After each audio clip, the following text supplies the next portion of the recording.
Welcome to the Clever Fox YouTube channel. My name is Ilysse and I'm really excited because a new month is coming and you know what that means. It is time to set your budget. I have my Clever Fox budget book here. This is the second edition and today we are going to create a budget for September together. If you have not yet made your September budget, grab your budget planner, sit down and watch this whole video so you don't miss any of the budgeting tips and tricks that we're sharing today. Also, if you are not yet subscribed to our channel or you don't have those notifications on, make sure that you subscribe, you turn on the notifications so you don't miss anything in the future. Let's get started. Because this is an undated planner, we are going to start by getting our dates in. So we have September 2025. Okay, now the first thing that I like to do for my monthly budget is add in my paydays. I'm putting a payday here on Monday, even though my actual payday is going to be the Friday before, because Monday is Labor Day. But when I do get paid that Friday before, that's going to be my budget for the week of the 1st. So even though it's not the day that the money hits my bank account, that's the day that the budget is allocated for that week. So we're going to add our paydays in first, and I love 5 payday months. Not every month is a 5 payday month. It's actually only a few times a year, but I really love when I do have 5 payday months. And then we're going to come in with my bills. And I like these cute little bill stickers. And these are the stickers that come with the planner. So they're sized really nicely for this planner size, which I really love this planner size because it's nice and compact and doesn't take up too much space. So we'll add these in. Okay, and then we're going to write out my bills. So I have my mortgage, my HOA, my homeowners association. I have my car lease payment. I have my car insurance, my internet, that's actually my phone. This is my internet, and this is my gas and electric. And then we have a personal credit card and a business credit card. Then we can add, we've got like a little bit of extra space here. So let's do, it's okay to be frugal as a reminder of budgeting because I have a lot more coming up that I'm going to need to budget for. So now I can really see my full calendar here, and it gives me kind of a better view on when I have bills due and what's coming up. I do have my other planner that's going to have all of my plans in it, but this is really like the financial obligations section that's important. The other thing that I thought I would do is add in some sort of sticker here for things during the month that I know, and we'll talk about this on the next page, but things during the month that I know are actually going to cost some money so that I'm aware of them as they come up. And then let's add in one more. Okay, so on the 7th we have a baptism. On the 21st we have a baseball game. So for the baptism, the gift will cost money. For the 21st, parking and food and tolls will cost money. And then the 27th, we have our engagement party. Okay, so now we kind of have an idea of what the monthly overview looks like. The next thing that I'm going to do, because this will sort of be a work in progress throughout the month, but this is an idea of how you can set it up before the month starts. So now we actually have the monthly plan and the monthly budget. And just so you get an idea, we'll have goals, upcoming expenses, upcoming bills, income, savings. And then for the monthly budget, we have home, personal, food, transportation, healthcare, entertainment, loans, and other. And then we'll have expense trackers. And after the expense trackers, you have ideas and notes, and then you have the next month. So our monthly plan, let's set some goals. But before we set some goals, I want to do a note of I am focused, and persistent. So I think that we're going to use a bullet point marker here because I just feel like it is really easy to use. So my monthly goals, we're going to set 3. One of them is going to be set N, engagement, party budget. The algorithm has worked, and now that I'm engaged, I'm seeing all of these different ads for fun things, and it makes me want to spend all the money, but actually setting a budget for the engagement party is going to be really helpful. The next one is going to be no impulse spending. And then the next is going to be weekly budget check-ins. Okay, now we have the upcoming expenses. The upcoming expenses are going to be anything that's out of the norm outside of your regular bills. We already wrote those on the monthly calendar, but we're going to put them here too. So we're going to write 9/7 baptism, 9/21 Mets game, and 9/27 engagement party. And then I'm going to add one more in, even though this doesn't have a specific date. But as fall comes, so does football season, and we like to go out to watch the games at bars, and that tends to cost a little bit of money for some drinks and wings and good food. So I'm just going to write football season social activities. And I think it's really important when you're setting a budget to think about those things. What does the upcoming month look like for you? What did last year look like in September? What other things do you tend to spend money on when a new month hits? Because the way that you spend money in August may be different than the way you spend money in September, because I know that it is for me. So now we're going to come in with our bills. So we have mortgage, that is due on the 1st. We have HOA, that is also due on the 1st.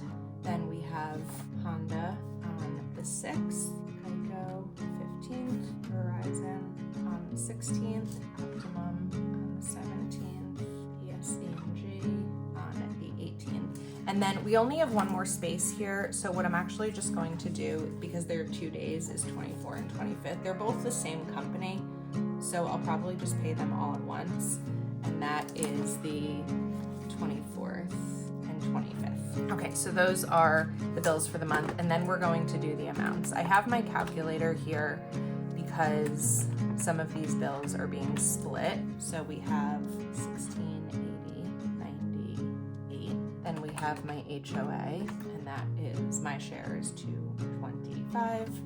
We have my car, that is fully on me. My insurance, this is split.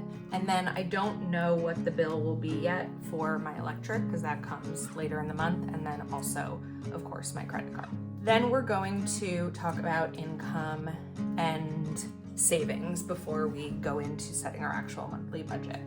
So I have 2 sources of income. I have my regular career job, and then I have my other work. So for my regular career job, my income for the month, I'm just going to write the initials here, is going to be $61.90, and then other is kind of unknown. I tend to pay myself very little from my other job, and really just enough to cover where I need that support in my budget. What's going to be really helpful though for September is the fact that it's a 5 payday month, because that's an entire extra payday. And then savings, we want to focus on a few categories of savings. We're going to focus on wedding and retirement, and then emergencies. So my general rule of what I like to do when I'm able to is put 10% of my income into emergency savings, which is going to be $619. And then retirement is going to be $500 for the month. And then we'll kind of see where we're at with wedding.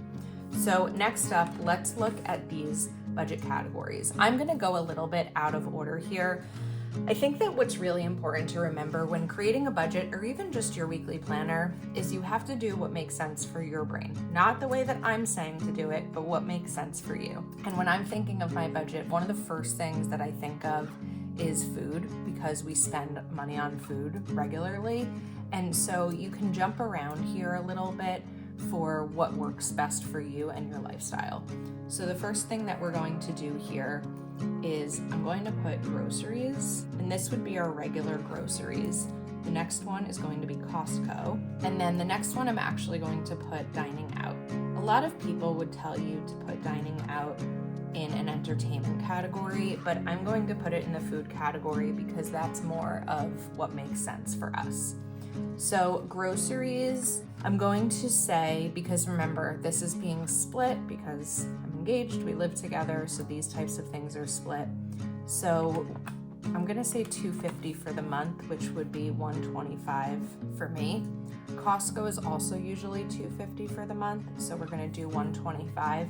And then dining out, it's not something we do every single week, but I'm going to give myself a $50 a week budget for that, and that's gonna be my portion. So 5 times 5 weeks is going to be $250, which feels high, so as the month goes on, I'd like to really try to lower that.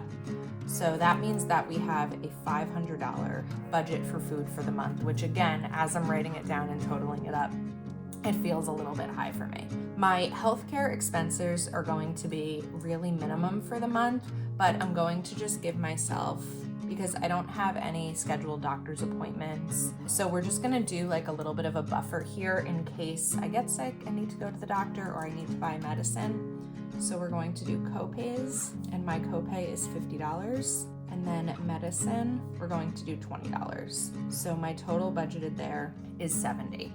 Now we can jump in for home. And one of the things that's going to be important to point out is that you can choose to put your bills into these budget categories. You don't have to, but it is something that if it makes more sense to you to add all of that in here because you're going to be totaling it all up, you can do that. That's what we're going to do today. So my home expenses include mortgage, $1,680.98. My homeowners association is $225. I would consider Optimum home because that's the home internet, $45. And then also my electric bill. While I don't know what that will be, I'm going to budget for it based on what it's been, and it's been very high. And then here we're going to add in cleaning supplies, which really tends to be the only other thing that we spend money on in the home. We don't really buy decor and things like that. And here I'm just going to put $25. So let's add those up, and that total is $2,375.98. Okay, next up would be loans. I guess that the loan here would really just be my car. Well, no, that's going to be transportation. I don't have any student loans, and I don't have any debt that I'm carrying over. I do use credit cards, but I pay them in full each month. So loans probably isn't something that I need to include in my budget. Then we're going to shift over to personal. So I would consider Verizon, because that's my cell phone, personal. I would also do manicures, and I spend $70 with cost and tip each time I get a manicure. And I usually get 1 to 2 manicures a month. I get my manicures every 3 weeks. So if I have one at the start of the month, I'll need one towards the end. But if I have one like late in the previous month, I may not need them. But we're going to just budget for 2 because I'm sure I'll want to get a manicure right before we have our engagement party. So that will be $140. I'm going to do, hair and cosmetics if I need to refill anything. And here we're going to do $50. And then let's just write personal hobbies, anything extra that I'd like to spend money on. We're also going to give myself a clothing budget of $100. So our total there is 146 plus 140 plus 50 plus 50 plus 100. And we have 486. Next up, we have transportation. This will be my car. It'll also be my car insurance. And then gas. I don't drive much, so I'm going to do $50. And then I'm also going to do tolls and parking because, like I mentioned, we are going to that baseball game. And I'm guessing my share wouldn't be more than like $25. So I've used all of those lines, so I'll show you what we'll do here. And just here, I'm going to write 618. Okay, then entertainment. So we have the Mets game. The tickets are already purchased for those. It's a family event. So all that's involved in that is going to be tolls and parking, but also maybe food for it. So I'm just gonna write this here. And let's say that my share may be $20. The next thing is going to be the baptism. I actually think, that can go under other.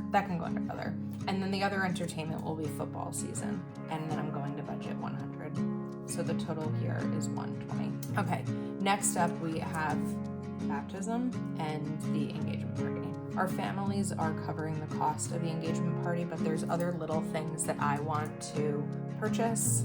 So here I'm going to set a budget of $150, and then our total here is $250.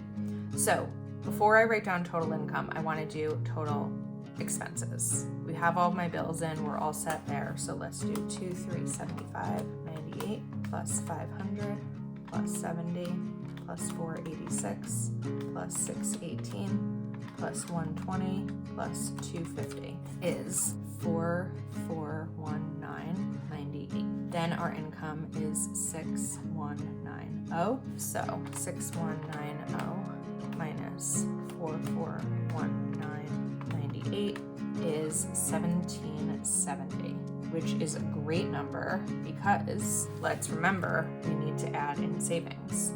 So minus 619 minus 500 gives me 651.02 for the wedding. And that is a budget that I'm really happy with. Let's hope I can stay on it.